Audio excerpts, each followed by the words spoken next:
নমস্কার বন্ধুরা, সকালের ব্রেকফাস্ট ও সন্ধ্যের স্ন্যাক্সের জন্য একটি অসাধারণ রেসিপি আমি তোমাদের সঙ্গে আজকে শেয়ার করলাম।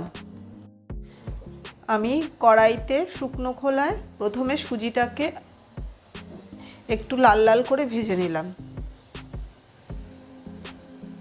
সুজিটাকে অনবরত নাড়তে হবে, না হলে বেশি লাল হয়ে গেলে দেখতে ভালো লাগবে না, খেতেও ভালো লাগবে না।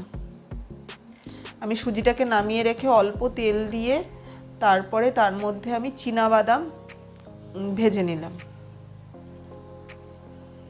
সেই তেলের মধ্যেই আমি এবার দুটো ডিম ভেজে নেব।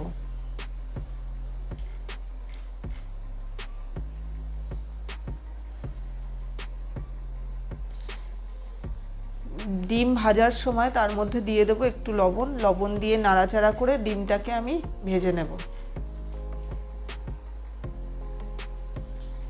ডিমটা ভাজা হয়ে গেছে, এবার আমি ডিমটাকে নামিয়ে নেব।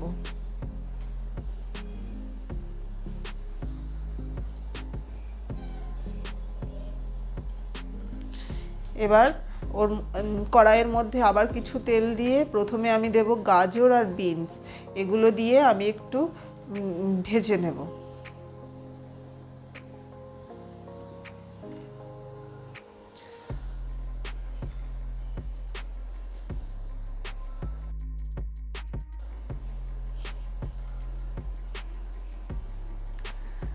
আমার গাজর আর বিনস ভাজা হয়ে গেছে।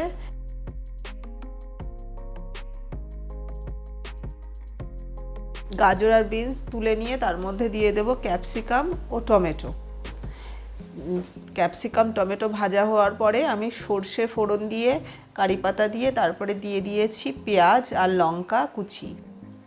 পেঁয়াজ লঙ্কা কুচিটাকে আমি লাল লাল করে ভেজে নেব।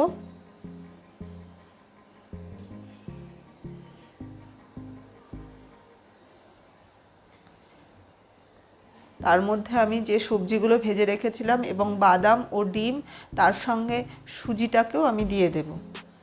দিয়ে নাড়াচাড়া করে আমি অল্প জল দিয়ে দেব। জল দিয়ে ভালোভাবে নেড়ে তার মধ্যে দিয়ে দেব লবণ,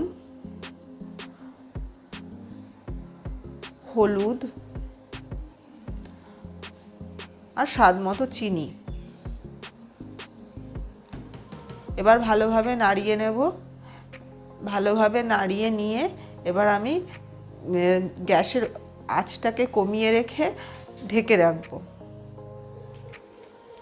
2 মিনিট পরে আমি ঢাকনা তুলে আবার সুজিটাকে ভালোভাবে নেড়ে দেব।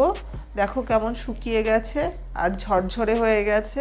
এবার খানিকক্ষণ নাড়াচাড়া করব। আঁচটা কমিয়ে রেখেই আমি নাড়াচাড়া করব। নাড়াচাড়া করে উপর থেকে ধনেপাতা ছড়িয়ে দেব। তারপরে ধনেপাতা ছড়িয়ে দিয়ে আবার ভালোভাবে নাড়িয়ে নেব।